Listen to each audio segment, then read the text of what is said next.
The highway was almost invisible beneath the storm. Snow blew sideways in sheets, flashing white against the amber glare of streetlights. It was close to midnight on Highway 401, the kind of night when even the plows slowed down and the air itself seemed to hum with cold. Sloane Whitaker kept both hands tight on the wheel of her Audi, the heater roaring, the navigation voice repeating, recalculating, every few seconds. Her flight to New York was already delayed, her phone buzzing with messages from assistants and investors.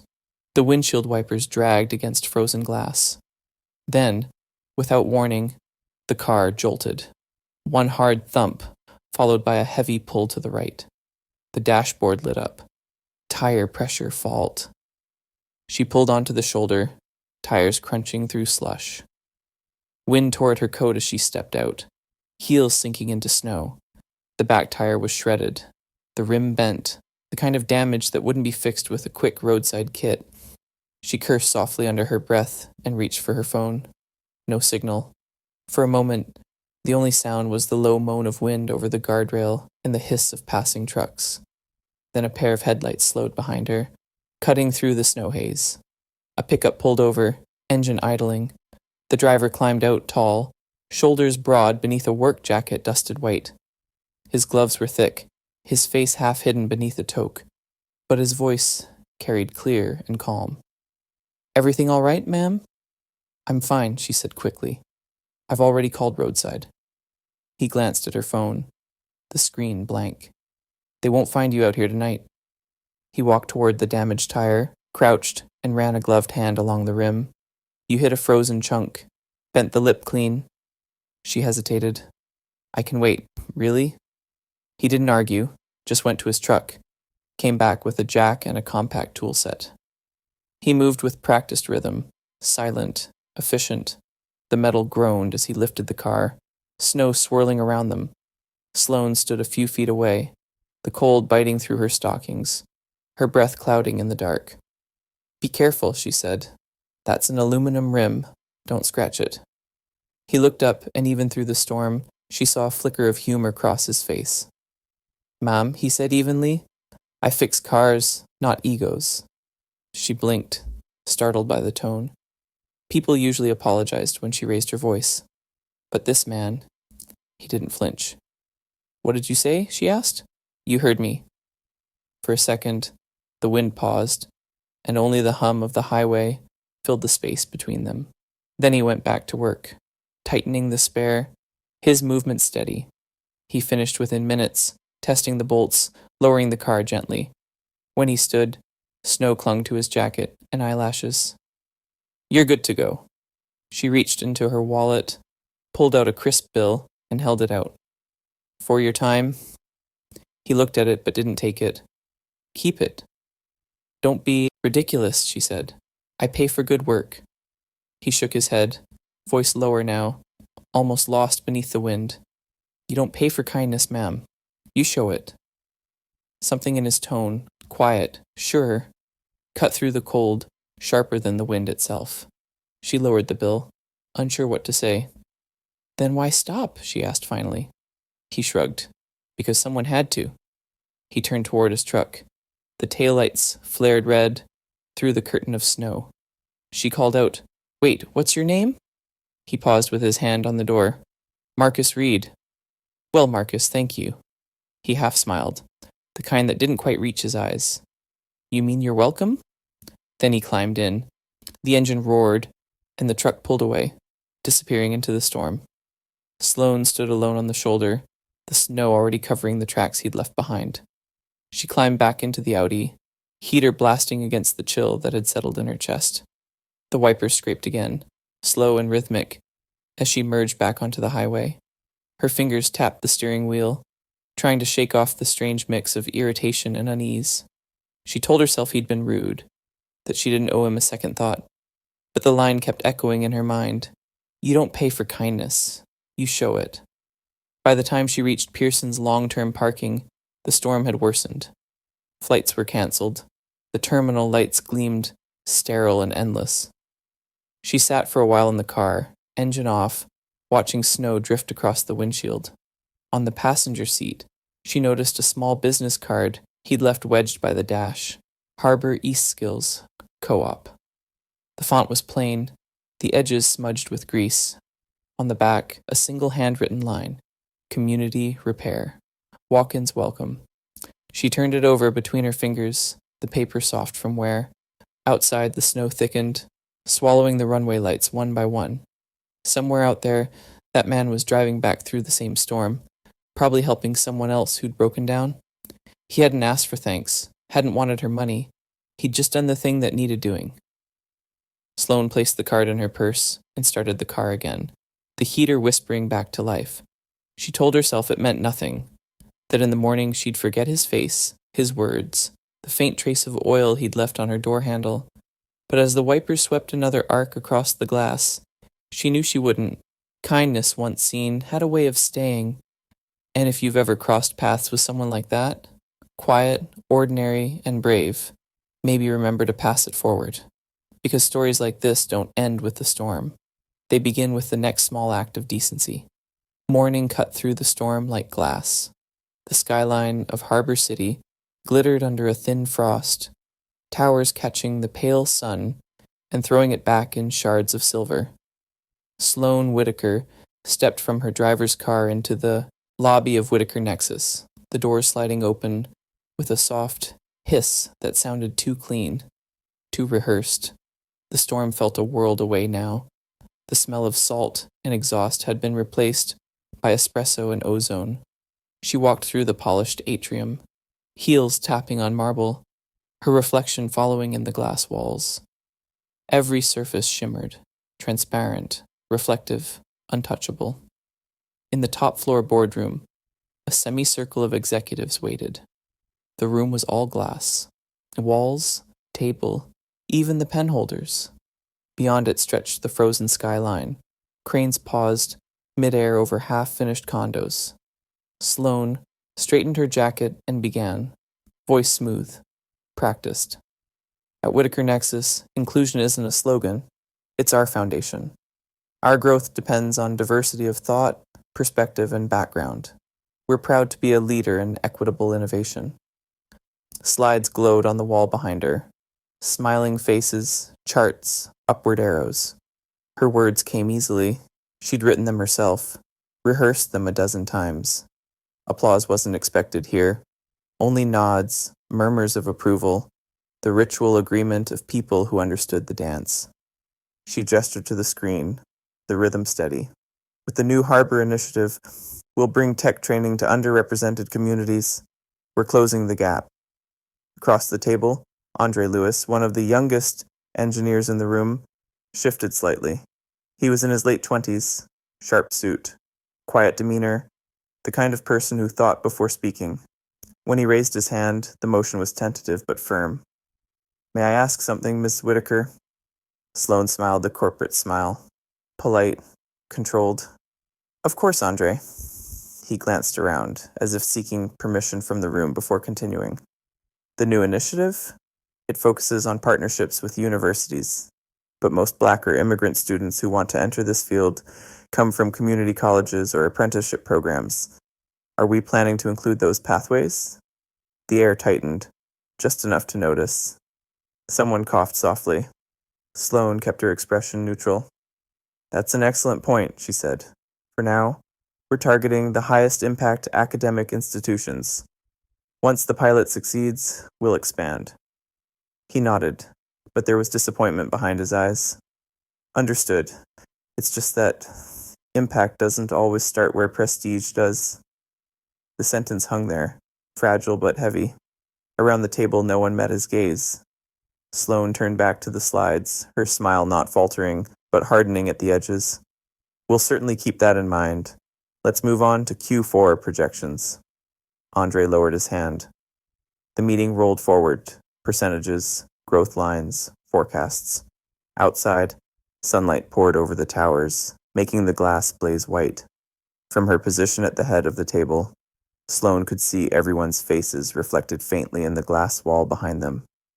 Dozens of versions of herself, crisp, poised, untouchable, staring back.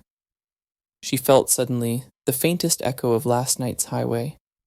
The sting of cold air, the flash of headlights through snow, the rough steadiness in Marcus Reed's voice. You don't pay for kindness, you show it. The memory brushed her like static. She forced her attention back to the chart on screen, pointing at a curve that climbed exactly where it should. Our inclusion metrics have risen 12% quarter over quarter, she said. Investors are responding positively. Around her, heads nodded again. The approval was automatic, efficient. Yet for the first time, she heard what the silence between those nods sounded like. Not comfort, not respect, just habit. When the meeting adjourned, assistants gathered their tablets, voices blending into a low hum. Andre closed his laptop carefully, offered a small nod in her direction, and left. She watched him go, the echo of his words still lingering. Impact doesn't always start where prestige does. Jules Park, her chief of staff, lingered by the door. Good meeting, she said softly. Though I think Andre's question was worth a longer answer. Sloane gave a thin smile. We can't answer every idealist in the room. Maybe not, Jules said, her tone gentle but edged. But sometimes, they're the only ones asking the real questions. When she was alone again, the room seemed too bright. The skyline glared through the glass, unforgiving, perfect. She reached for her coffee, now cold, and stared at her reflection in the window. The same composed woman who had conquered every meeting, every obstacle. Only this time, the reflection looked like it was trapped inside the glass, watching someone else live her life. Outside, somewhere below that shining city, a man in a worn jacket was probably opening his garage door to a day of real work, the kind that left grease on your hands and warmth in your chest. Sloane turned from the window, gathering her notes, her expression returning to its practiced calm. But as she walked down the corridor, the faintest tremor followed her, not from the cold, but from something quieter, a question she couldn't shake. What if the words she'd spoken about inclusion and equality weren't leadership at all, just a prettier version of silence? The night news began with the familiar rhythm of headlines, economic numbers, a weather recap, the footage of a storm-damaged street somewhere north of the city. Sloane Whitaker wasn't really watching. The TV played mostly for company in her condominium, perched over the frozen lights of Harbor City.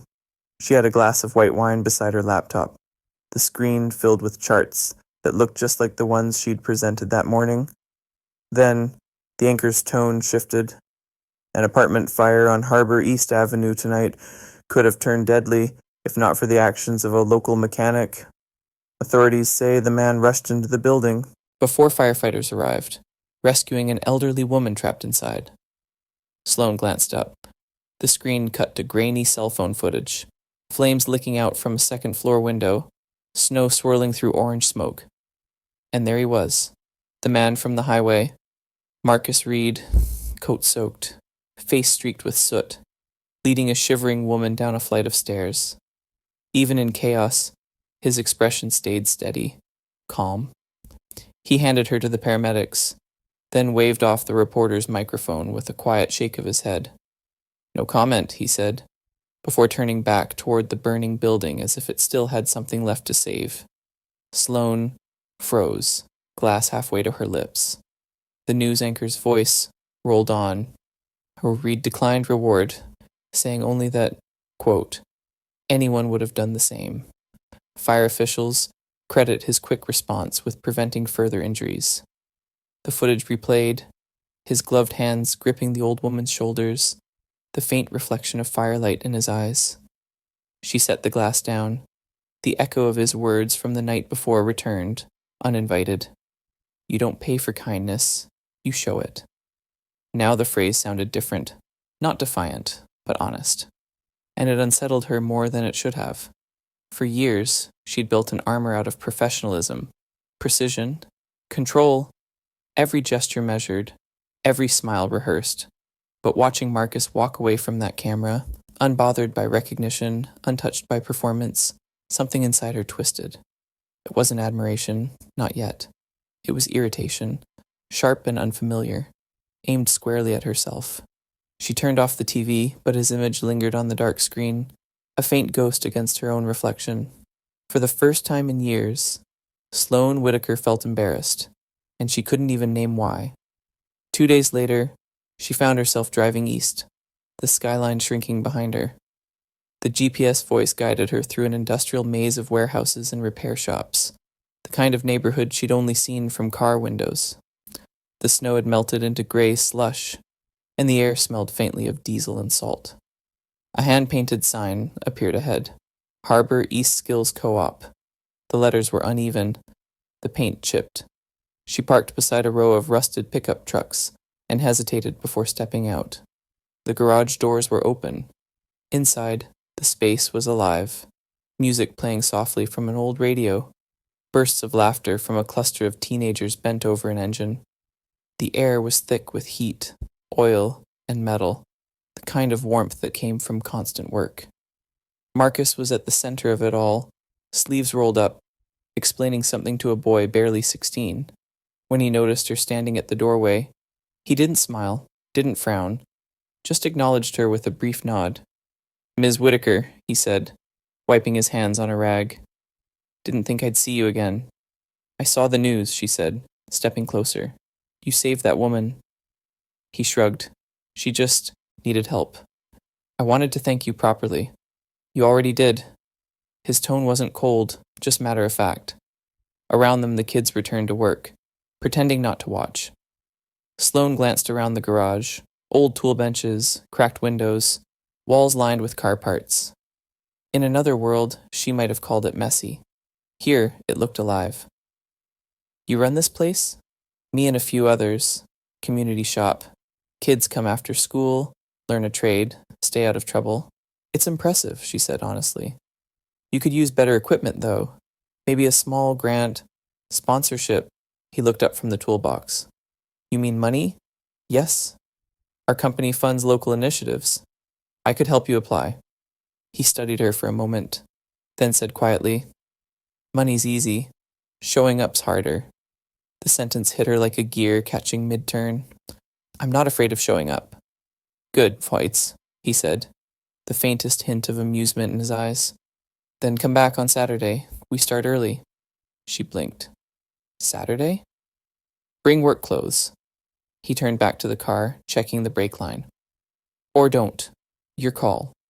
The conversation was over as quickly as it had begun. Sloane stood there, momentarily lost. She wasn't used to being dismissed. Not rudely, just decisively. People usually waited for her to finish, to approve, to command. Marcus had no such need. As she turned to leave, a girl sitting on a stool near the door looked up from her sketchbook. She couldn't have been more than 9 or 10, curls tied in a loose ponytail. "Bye, miss," she said shyly. Sloane smiled.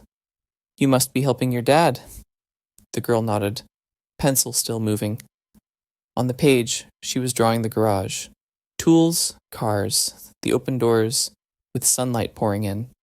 There was a steadiness to her lines, the same kind of calm that lived in her father's voice. Outside, the cold bit through Sloane's coat as she walked back to her car. The air smelled like oil and something simpler, cleaner, honesty maybe.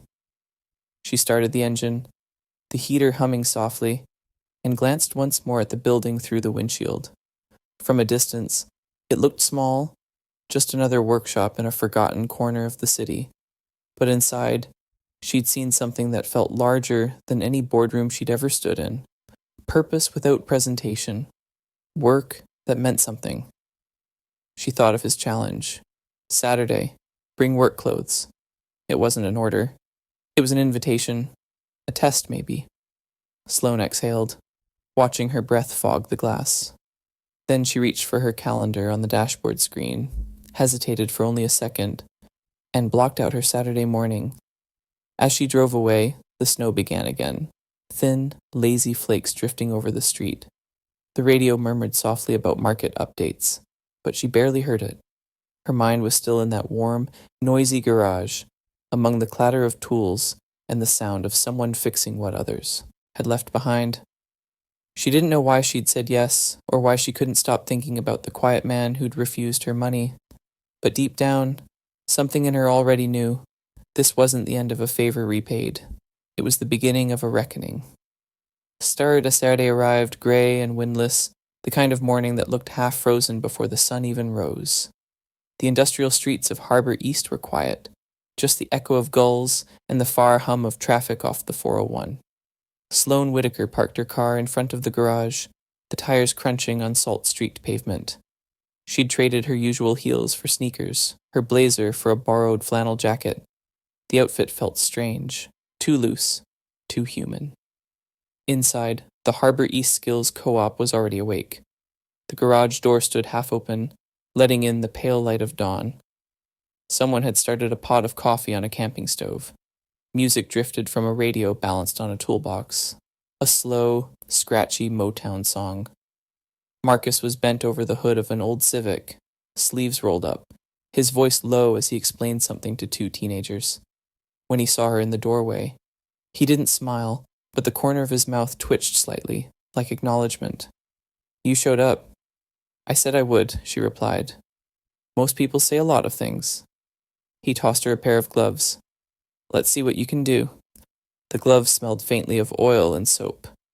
She slid them on, the material rough against her fingers. Around her, the kids tried, and failed, to hide their grins. One of them, Terrell, muttered, "Boss got herself a volunteer." Marcus shot him a look. "She's here to learn, not to be entertained." Then to Sloane, "Oil change. Basic, but don't rush it." He walked her through each step, the jack, the filter, the drain plug.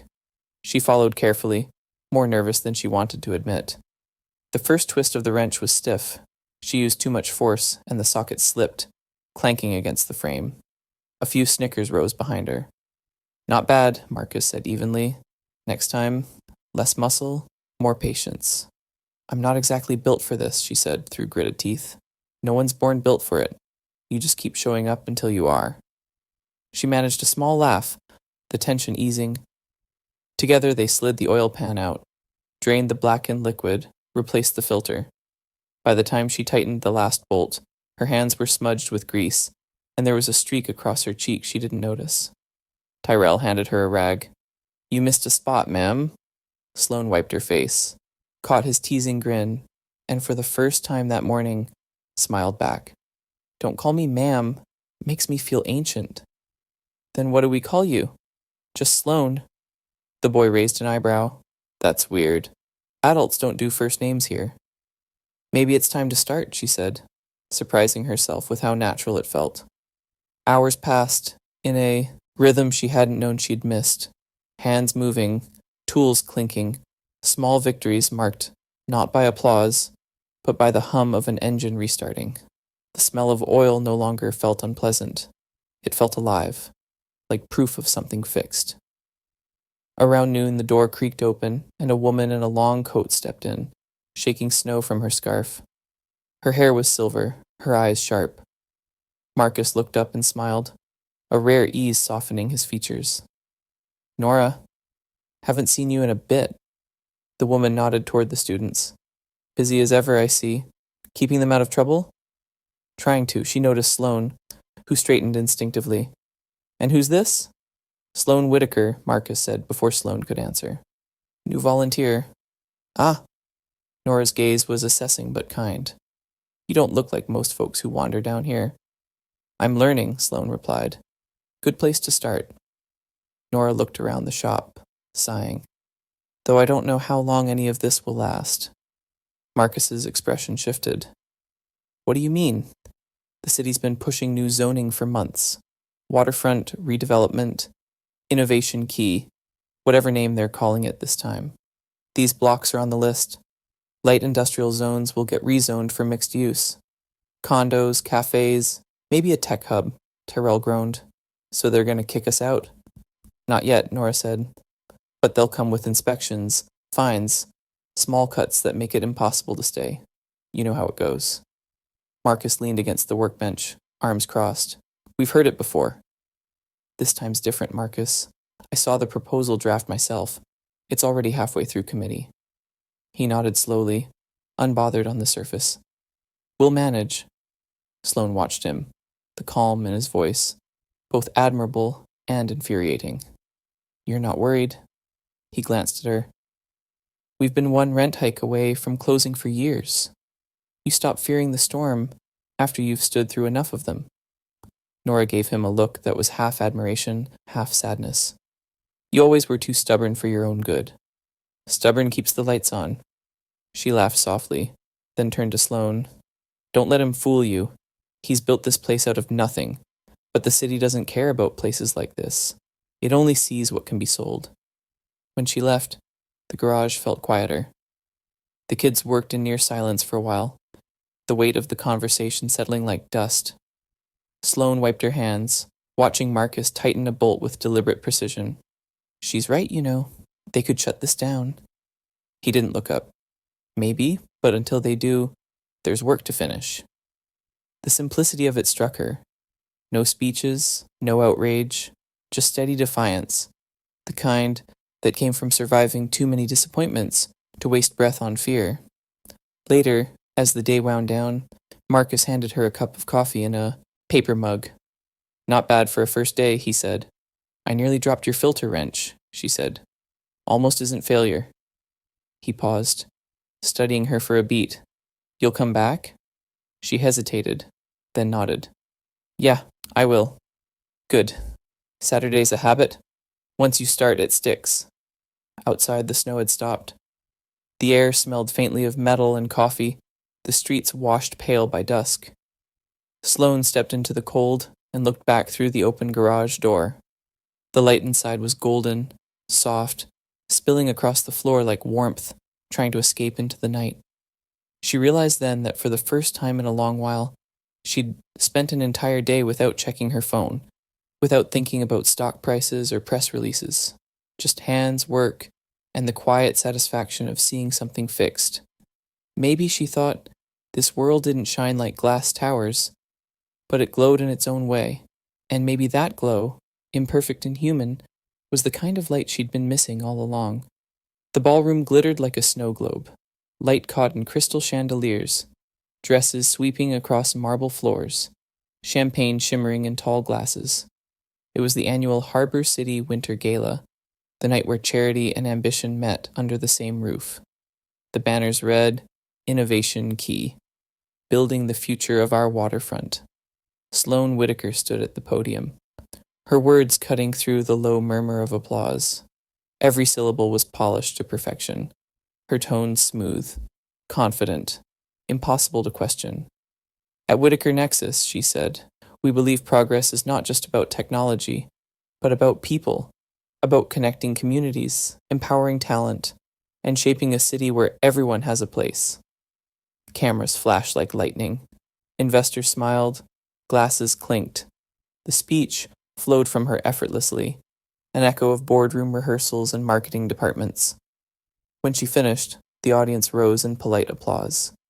She stepped down from the stage, the mask of composure fixed in place. But somewhere inside, her own words felt hollow, like echoes bouncing in an empty hall. As she crossed the room toward the buffet, she noticed a group of volunteers in plain black shirts, clearing plates, adjusting equipment, managing the logistics that kept the illusion alive. Among them was a familiar figure, Marcus. He stood near the service door, sleeves rolled, setting up a folding table stacked with donation envelopes. No tuxedo, no name tag, just the same quiet focus he carried everywhere. Their eyes met briefly. His gaze wasn't surprised or impressed, just steady. She hesitated, then walked toward him, heels tapping softly on the marble. Didn't expect to see you here, she said. He glanced at the gala crowd behind her. I could say the same. I'm hosting the company's table, she replied. Public partnerships, community outreach. This event funds Innovation Key. I know. His voice was calm. It's also the project that'll bulldoze half of Harbor East. Her breath caught for a second. That's not decided yet. He nodded slowly. Right, not officially. The air between them hummed with the weight of everything unspoken. Around them laughter rose, the clink of cutlery against porcelain. Marcus looked at the photographers crowding near the main stage, snapping pictures of city officials shaking hands. You know, he said quietly, if helping starts with a camera flash, It usually ends when the flash does. She stared at him, stunned. Excuse me? He shrugged. Charity's not supposed to be a performance. His words landed sharper than he intended, and her expression hardened, though not with anger, more like defense. You think you're the only one trying to make a difference? I think some of us do it when no one's watching. The silence that followed was louder than the music. Someone called her name, a councilman waving from across the room. She straightened instantly, mask snapping back in place. Enjoy the evening, Mr. Reed, she said, the formality cutting like glass. He nodded once. You too, Miss Whitaker. She walked away before she could say something she'd regret. But even as she smiled for photos, posed beside her father's investors, the echo of his voice stayed. If helping starts with a camera flash, it usually ends when the flash does. The next week, the world outside the ballroom felt smaller, realer. The air over Harbor East smelled of wet metal and snowmelt again. It was late afternoon when Sloane arrived at the co-op. The kids were packing up, chatter bouncing off the concrete walls. Marcus was crouched near the old space heater, frowning. Smells like burning wire, he muttered. Ava sat nearby, sketching in her notebook, oblivious to the faint wisp of smoke curling from the back of the heater. Marcus, Sloane said as she stepped inside. You should unplug that thing. Before she could finish, a spark snapped, followed by a brief flare of flame. The kids shouted, scattering back. Marcus lunged for the plug, but Sloane was faster. She grabbed the nearest fire extinguisher from the wall, yanked the pin and aimed. A hiss of foam burst out, white against the dark floor. Within seconds, the small fire was gone, leaving behind the sharp scent of chemicals and singed dust. Silence fell, broken only by the fading hum of the extinguisher. Marcus stared at the blackened spot on the concrete, then at her, still holding the canister, breathing hard. You okay? He asked finally. She nodded, brushing a strand of hair from her face. Yeah, I think so. He smiled faintly, something softer than usual. You were quick. Someone had to be. You're here, he said simply. And somehow, the words meant more than they should have. That's enough. The kids began to relax, laughter creeping back in. Tyrell muttered, Guess Miss Sloane's got faster reflexes than me. Guess so, she said, smiling despite herself. Marcus crouched to inspect the heater. It's done, he said, unplugging the cord. We'll replace it tomorrow. Sloane's hand still trembled slightly. The adrenaline left her flushed, alive in a way boardroom tension never did.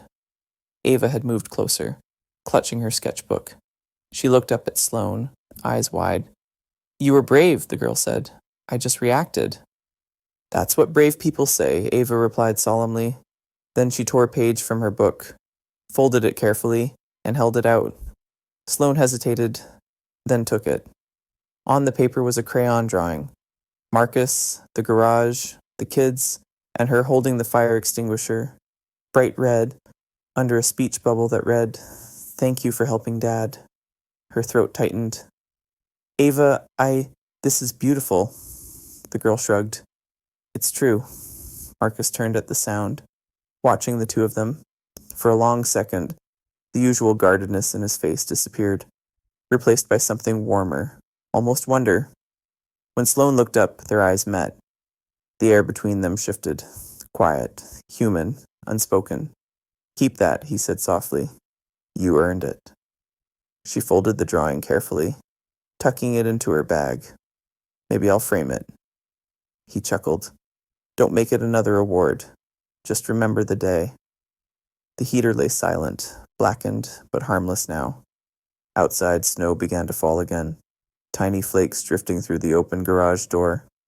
For the rest of the afternoon, Sloane stayed longer than she meant to, sweeping the floor with the kids, sorting tools, wiping soot off the workbench.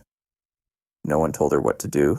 She just found her place among them, quietly, like a piece that finally fit.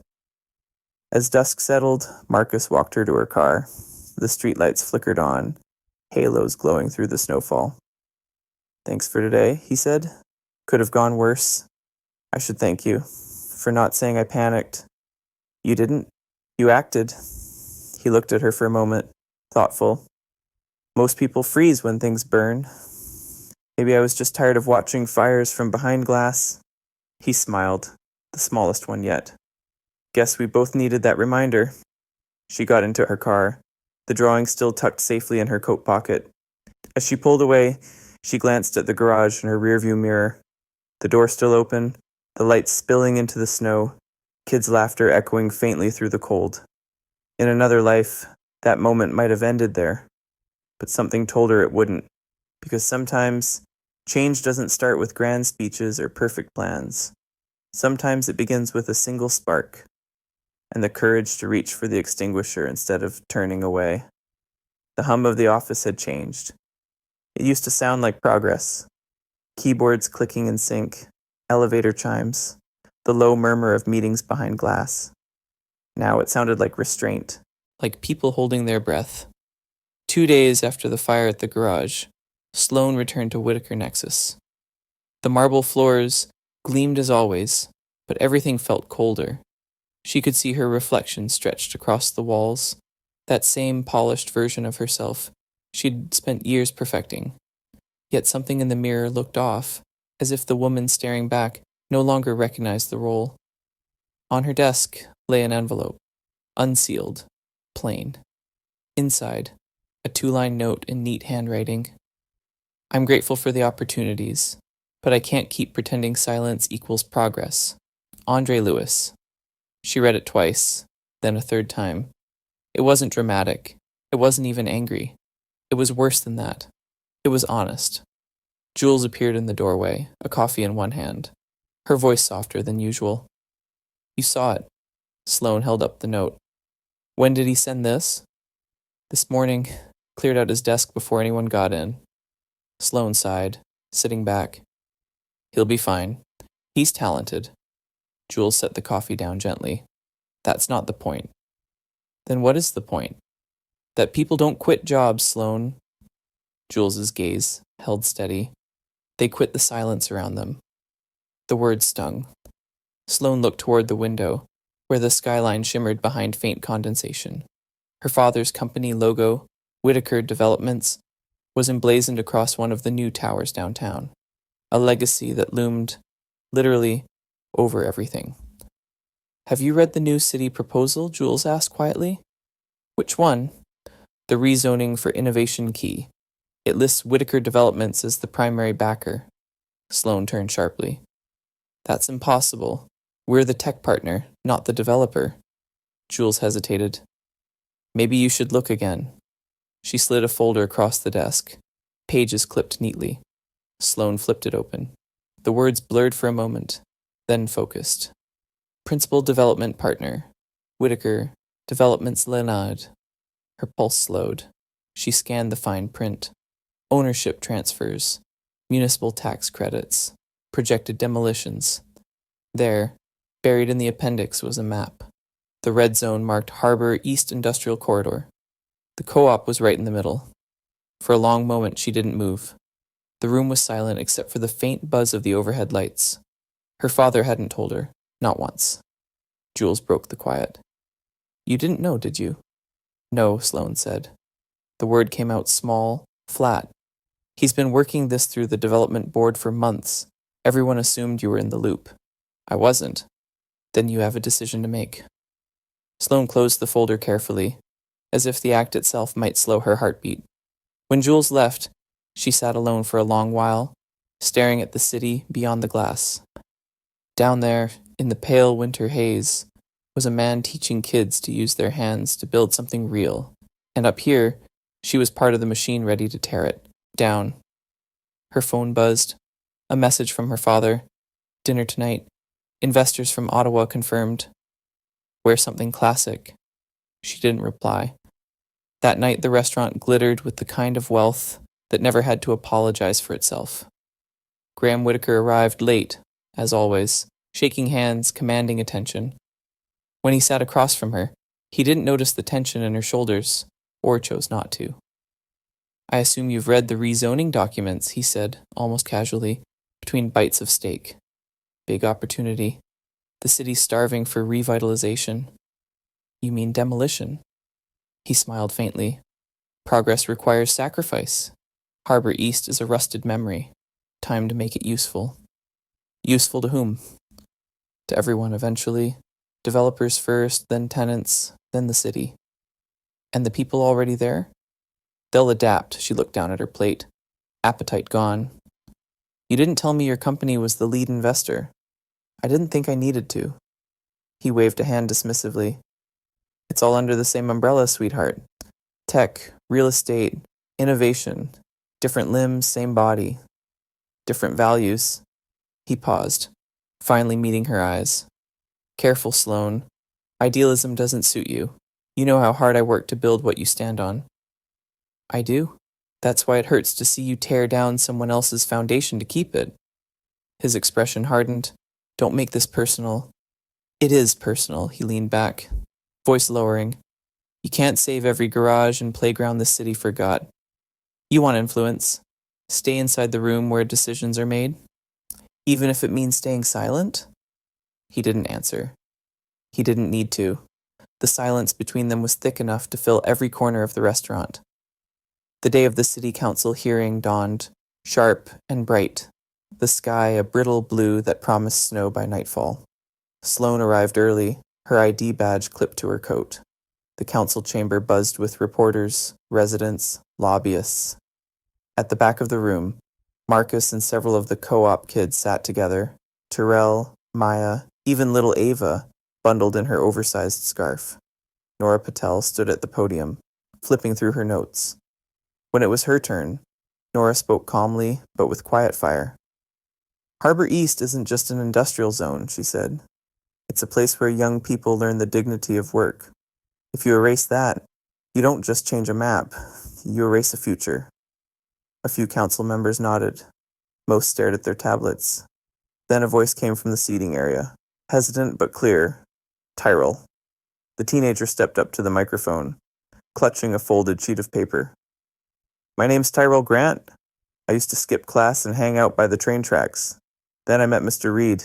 He showed me how to fix things, how to be worth something. The co-op gave me a job, and I got my first pay stub last week.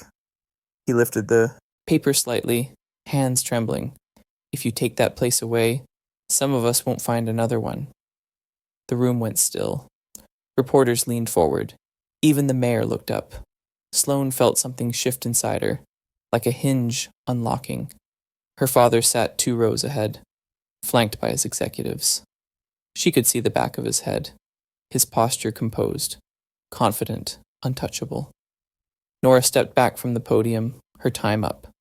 The chair of the committee called for the next speaker. Before she realized what she was doing, Sloane stood. Ms. Whitaker, the council chair asked, surprised. You're not on the agenda. I know, her voice carried, firm but calm. I won't take long.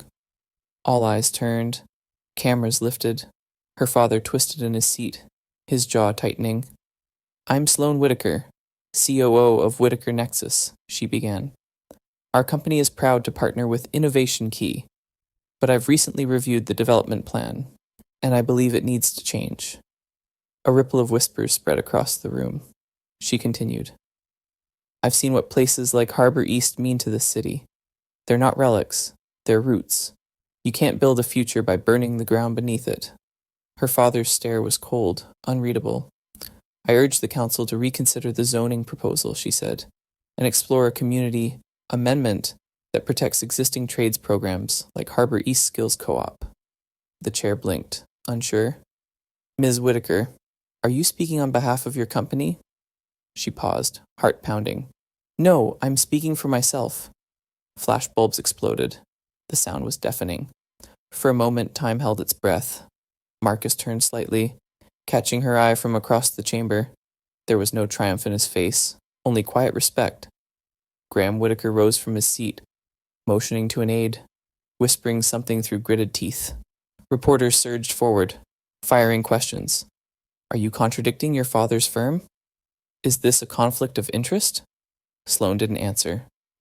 She just stood there, steady, under the storm of lights. Her voice from the gala echoed in her own head. Progress is about people, and for once, she believed it. When the session adjourned, she slipped out a side door before the cameras could follow. Outside, the sky had begun to snow, slow, deliberate flakes falling like tiny verdicts. Marcus was waiting by the steps, hands in his pockets. "You didn't have to do that," he said quietly. "Yes, I did. It's going to cost you." "I know." He looked at her for a long moment, snow collecting in his hair. "Your father won't forgive this." "Maybe he shouldn't." The wind swept between them, carrying the faint sound of the city below. Sirens, engines, the ordinary life they were both trying to protect in their own ways. Marcus nodded once. That kid, Tyrell, he was terrified up there, but he did it anyway. "So did I," he smiled, small but genuine. "Yeah, you did." The snow fell harder, softening the edges of everything, the buildings, the noise, the distance between them. And somewhere deep inside, beneath the weight of consequence and fear, Sloane felt something unexpected. Relief, because for the first time, her voice had not echoed inside glass walls. It had reached the world outside. The fallout came faster than she expected. By Monday morning, the headline splashed across every business page. "Whitaker heiress breaks ranks, publicly opposes father's development plan." Sloane's face was frozen mid-sentence, caught under a flash that made her look both fierce and uncertain. At 8 a.m., she was summoned to the top floor. Her father's office was glass and steel, the kind of room that didn't allow warmth. Graham Whitaker stood by the window, the city sprawled beneath him like something he owned. He didn't turn when she entered. "You embarrassed this family," he said, his voice low but sharp, "and you jeopardized everything I've built." "I spoke the truth," she answered quietly. "The truth," he repeated, as if testing the word for weakness. "You stood there and made yourself the story. Do you have any idea what the board is saying?" She did. Her inbox was full of messages, some supportive, most cautious, all demanding explanation. "I know they're angry," she said, "but maybe they should be." He turned then, eyes narrowing. "You've forgotten what keeps this company alive. Loyalty, control, alignment. You've thrown that away for, what, a mechanic with a charity garage?" Her stomach tightened. "That's not fair." "What's not fair," he snapped, "is watching my daughter dismantle my reputation in front of the press. You think they see you as noble? They see weakness. They smell blood." He stepped closer, lowering his voice. "You want to play savior? Fine. But don't expect a seat at my table when this is done." "Maybe I'm done sitting at that table," she said, and for the first time, he looked startled. A long silence followed, the kind that cuts more than it comforts. Finally, he spoke again, quieter now, but more dangerous. "You have 48 hours before the board meets. If you want to keep your position, you'll retract that statement, publicly. And if I don't, then you're out." He turned back to the window, the conversation already over. By Wednesday, the inspectors came.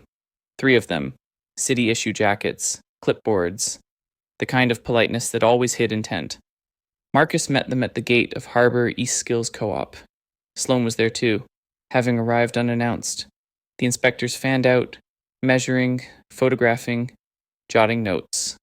"Routine safety evaluation," one of them said, which everyone knew was never routine. They found something wrong with everything.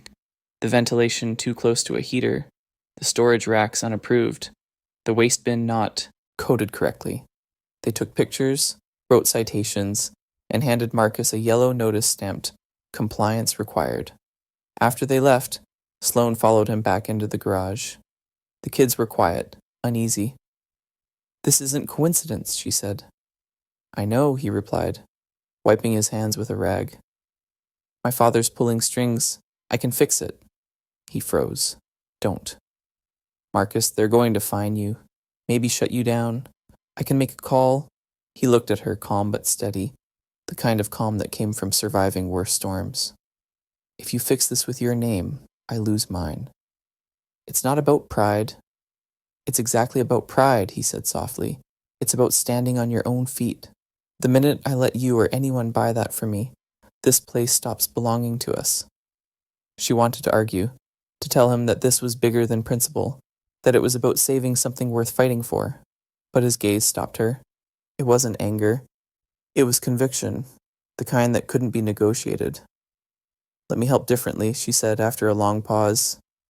"You already did." "Then let me do more." He shook his head. "Sometimes doing more means trusting people to stand alone." The words hit her harder than she expected. The kids pretended to keep working, but she could see their worry. Ava sat by the workbench, drawing something small, a wrench maybe, or the yellow paper notice taped to the wall. When the others left for the evening, she lingered by the door. Marcus was still cleaning up, moving slower than usual. "Doesn't it ever exhaust you?" she asked quietly. "Always fighting uphill?" He set down a wrench, looked at her. "Every day. But giving up would exhaust me more." Outside, the sun was setting, painting the snow in orange streaks.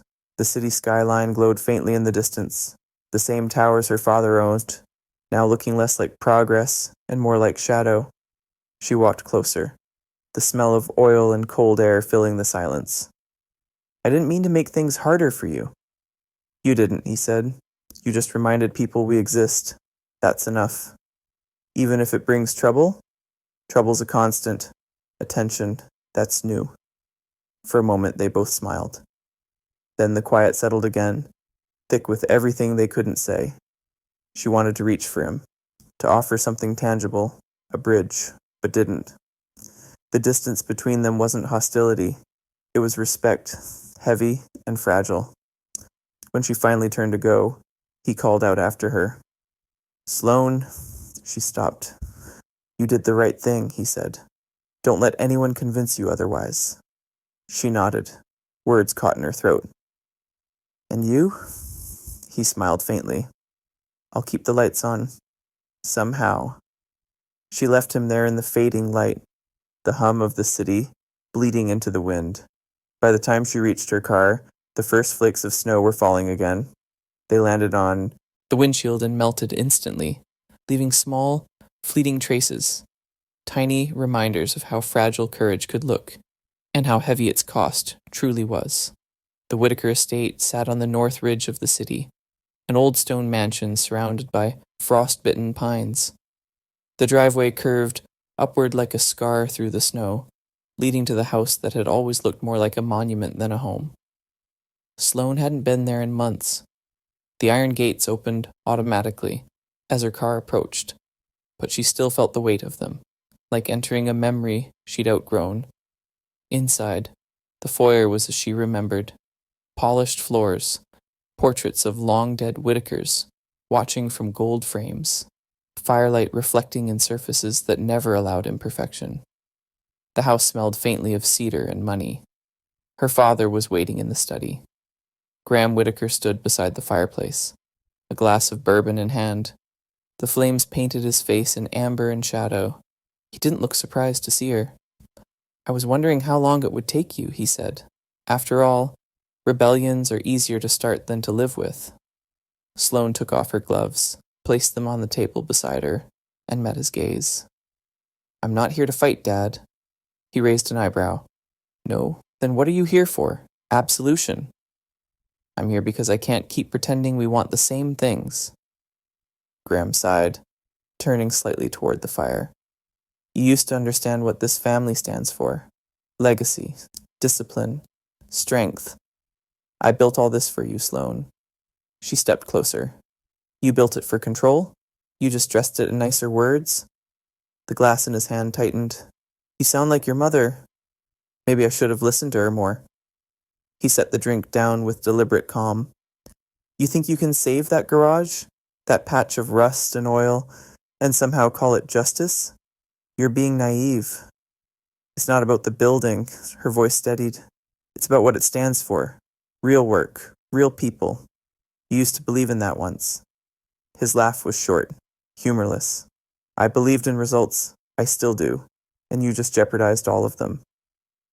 "You taught me how to win, Dad," she said quietly, "but you forgot to teach me why." The fire cracked sharply, like punctuation. He turned fully toward her now, eyes hard, voice cutting through the heat. "You think morality keeps the lights on? You think compassion pays the salaries of thousands of people under our name? No, she said. But maybe fear shouldn't either. Something flickered in his expression, anger, or maybe hurt, but it vanished just as quickly. You've always been brilliant, he said finally. I thought I was shaping you into something stronger than emotion. But maybe I failed.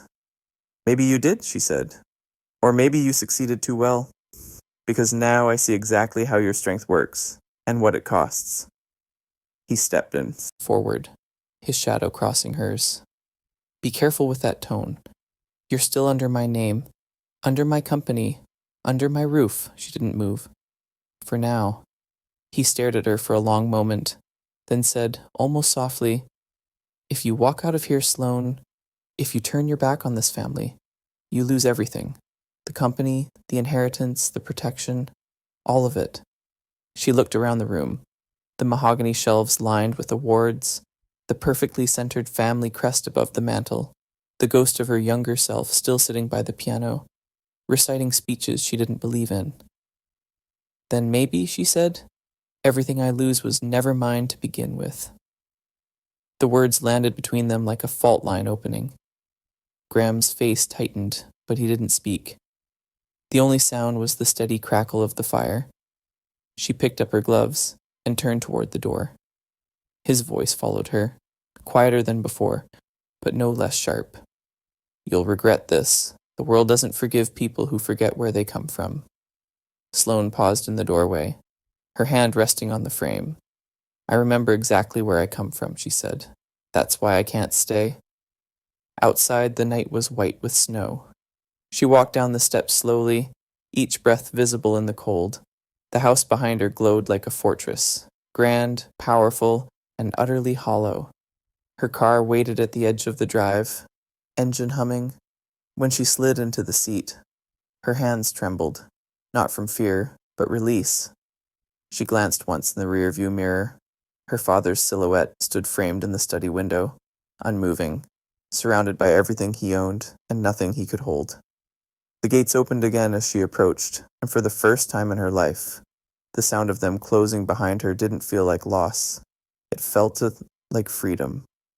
The storm arrived before dawn, thick snow swirling like a curtain over Harbor City, muting the usual noise of ambition. The streets around City Hall were lined with camera vans and reporters stamping their feet for warmth, their breath rising like smoke in the frozen air.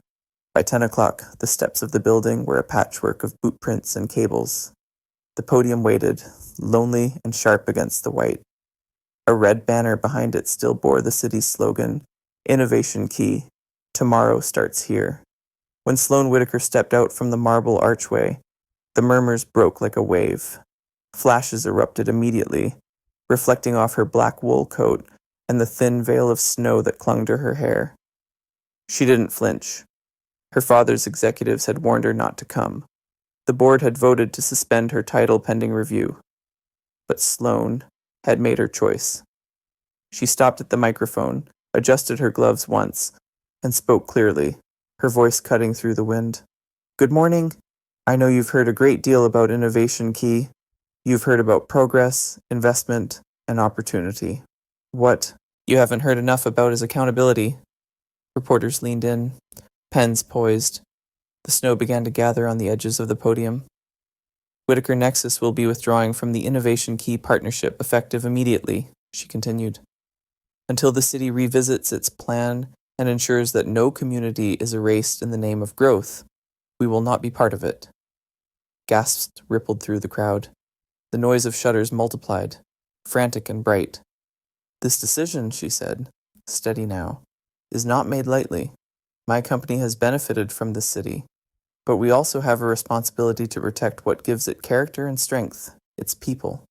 A reporter from Channel 7 shouted over the others, Ms. Whitaker, are you aware that your father's firm is the lead investor in this project? Her eyes met the camera lens directly, her breath visible in the cold. Yes, she said. I'm aware. Then you're opposing your own family? She didn't hesitate. I'm choosing to stand for what's right. If that means standing against my family, so be it. The crowd erupted. Microphones shot forward like spears. Are you stepping down as COO? Has the board approved this statement? Is this a permanent break from your father's company? She didn't answer any of them. Instead, she looked past the flashing lights, past the line of headlines already forming in their minds. She saw the city, the skyline blurred behind the snowfall, the rooftops glinting faintly like frozen rivers, and somewhere beyond that, a small garage with its door half open and the sound of tools against metal. Progress means nothing, she said finally, if it builds walls between the people who make it possible. The microphones caught her every word. The snow thickened, soft, but relentless. Someone asked if she was afraid of the consequences.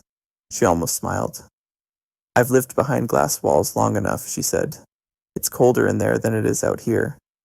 A murmur of approval rippled through the reporters, half shock, half admiration. Behind the crowd, a small group had gathered. Marcus and a few of the students from the co-op. Tyrell had his hood up. Ava held a sign she'd drawn herself. A small wrench under a line of words, written in crayon. Don't erase us. Sloane's eyes flickered toward them only for a second. But it was enough. The snow falling between them felt like a quiet bridge. The mayor's communications director tried to cut the conference short, but the noise had already grown beyond control. Headlines were being typed live. Feeds streamed. Clips uploaded. Whitaker breaks from father's empire. Corporate heir defies power. A daughter against the machine. Through it all, Sloane remained still. The snow piled at her feet, flakes catching on her lashes, melting into her hair. Ms. Whitaker, one last voice called. What happens now? She looked. Directly at the reporter, then past him, into the camera, into the millions of living rooms where her father was likely watching. What happens now, she said, is that we start again, from the ground up. She stepped away from the microphone. The crowd pressed closer, questions flying, but she didn't stop. Each step down the icy stairs was firm, deliberate. Marcus moved forward through the throng until their paths met at the edge of the barricade. You really did it, he said, voice low, a mix of awe and worry. I told you I would. You've burned every bridge. Then I'll build new ones. Snow fell harder, swirling between them, but neither moved. Reporters shouted behind her, cameras still flashing, the world spinning faster than she could breathe. And yet in that moment, in the biting cold and chaos, everything slowed. The hum of the city, the sting of snow, the weight of choice finally lifting. Sloane straightened her shoulders, exhaled, and turned toward the open street.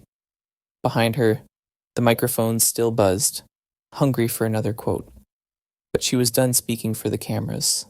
The wind swept across the square, carrying her voice away, leaving only the image that would appear on tomorrow's front pages.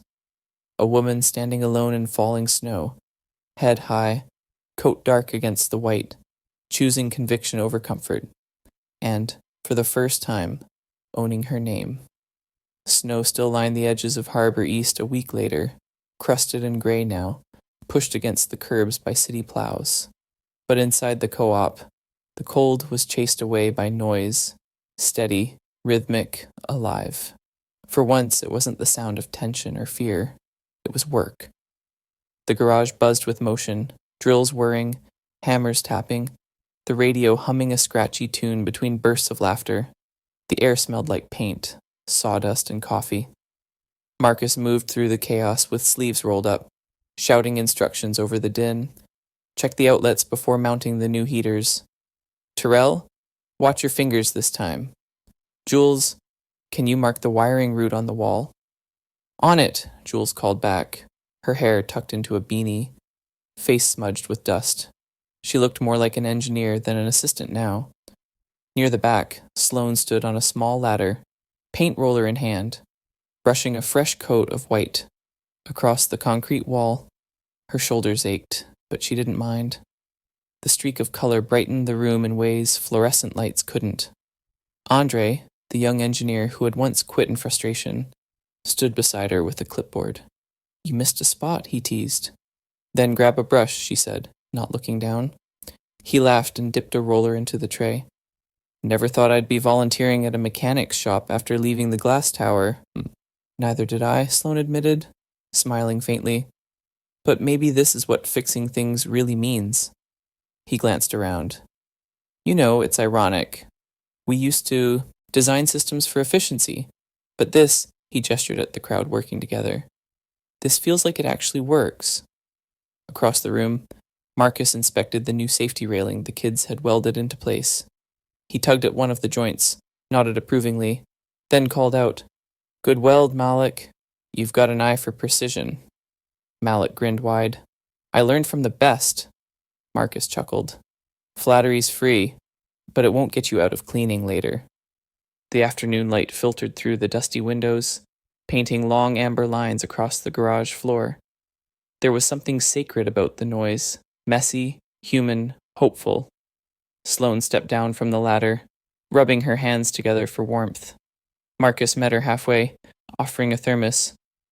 "Coffee. Not that boardroom kind either. Real stuff." She took it, inhaling the bitter comfort. "This place looks different." He nodded. "Feels different too. When people work for something, it changes the air." Outside, city trucks rumbled to a stop. The inspectors had arrived. 3 of them again. The same faces from before. But this time, they didn't find a weary mechanic waiting alone. They found a small army. Marcus, Sloane, Jules, Andre, and the kids stood shoulder to shoulder by the entrance. The walls gleamed with fresh paint.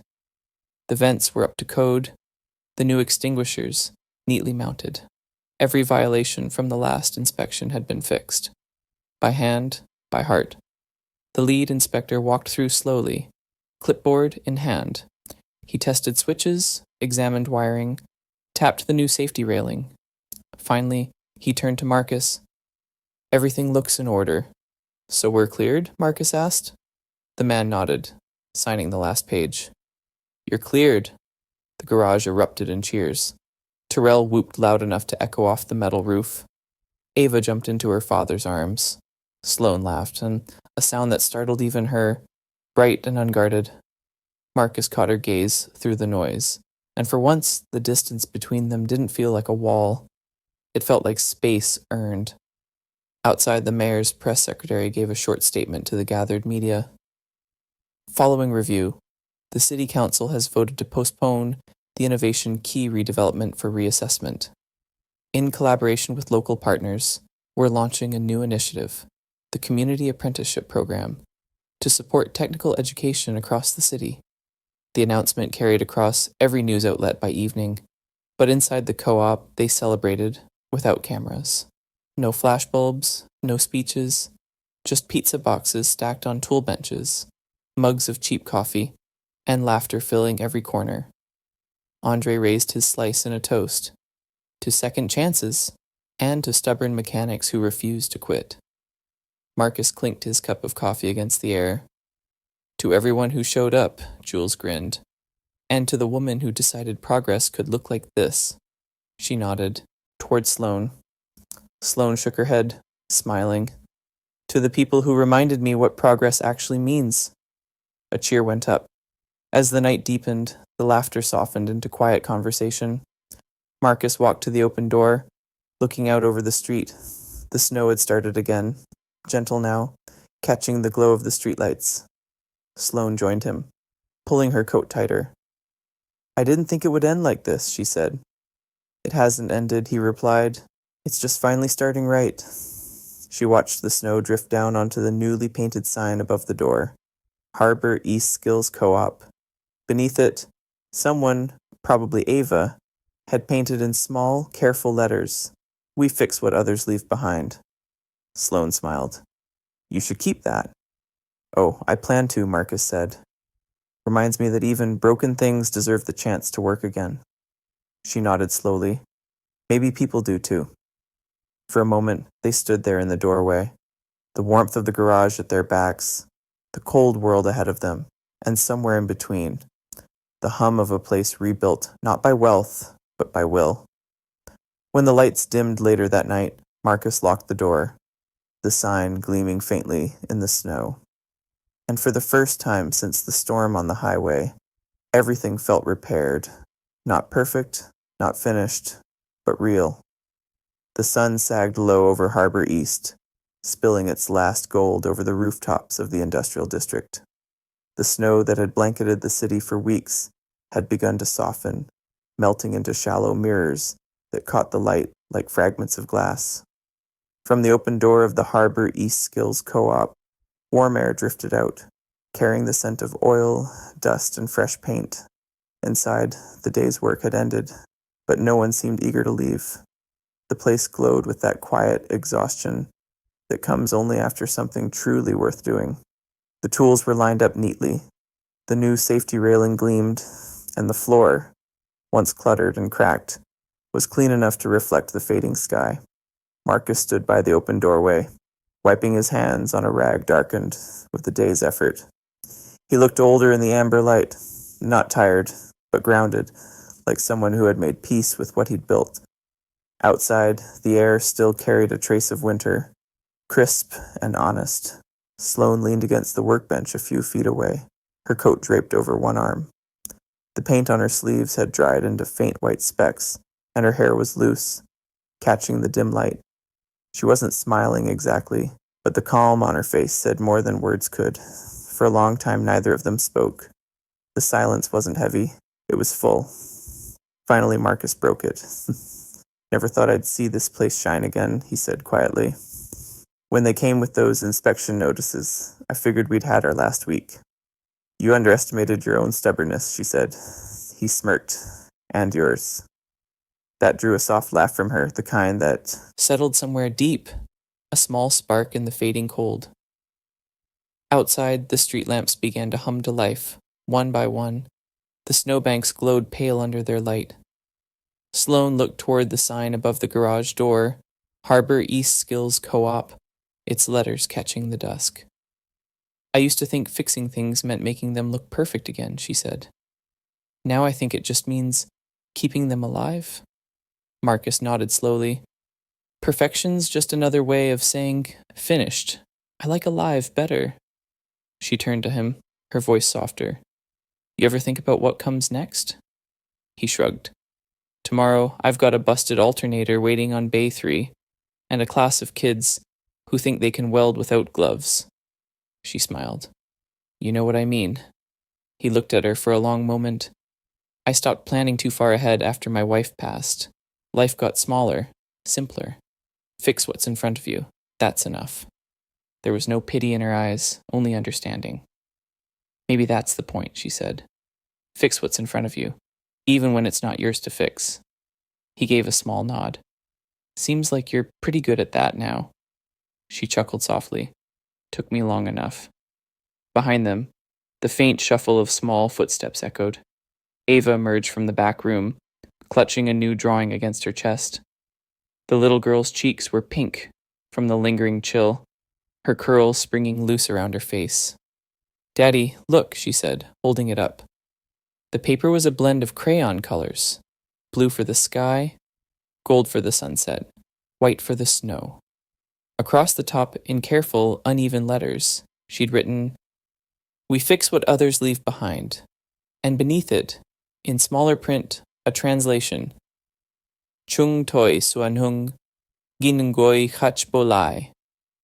Marcus crouched down to her level, taking the drawing with hands still streaked with grease. "It's perfect," he said softly. Ava shook her head. "Not perfect, alive." That made him smile. "Guess you've been listening." She grinned, then ran to the door, reaching on tiptoe to tape the drawing beneath the freshly painted sign. Sloane watched her, something warm flickering behind her eyes. "She gets it," Sloane said quietly. "Kids usually do," Marcus replied. "It's the adults who forget." They stood side by side, watching the paper flutter slightly in the breeze that crept in through the open door. Outside, the world had gone soft and slow, the kind of quiet only found between winter and spring. "Funny," Sloane murmured. "I came here thinking I'd help rebuild your shop. Turns out, it rebuilt me." Marcus looked at her then, really looked. Past the business clothes, past the headlines, past the name she carried. "Maybe that's what this place does," he said. "Fixes what people thought was beyond repair." She met his gaze, steady and calm. "Then I guess it did its job." He nodded once, and that was enough. No declarations, no promises, just understanding. Simple and profound. Ava tugged at Marcus's sleeve. Can we lock up now? It's cold. In a minute, he said gently. He turned off the last of the lights, leaving only the glow spilling out from the open door. Together, the three of them stepped outside. The snow had thinned into a light drift, glowing gold under the street lamps. It fell gently on Sloane's hair, on Ava's mittens, on Marcus's jacket. The world seemed to exhale, a long, slow breath after too many held back. They walked to the edge of the lot and stopped. The city stretched before them, hushed and wide. Behind them, the co-op gleamed softly, its new sign glowing like an ember against the dusk. Sloane glanced over her shoulder one last time. The child's drawing fluttered in the wind, the crayon letters bright against the white wall. We fix what others leave behind. She smiled, a quiet, tired, content smile, and turned back toward the street. Marcus walked beside her, Ava skipping between them, footprints trailing behind in the soft snow. The light from the garage spilled after them, painting long, golden reflections across the melting ground. And as the last of the day dissolved into night, the city seemed to breathe again, not in triumph, not in noise, but in something gentler. The quiet warmth of things mended, and the fragile, stubborn beauty of starting over.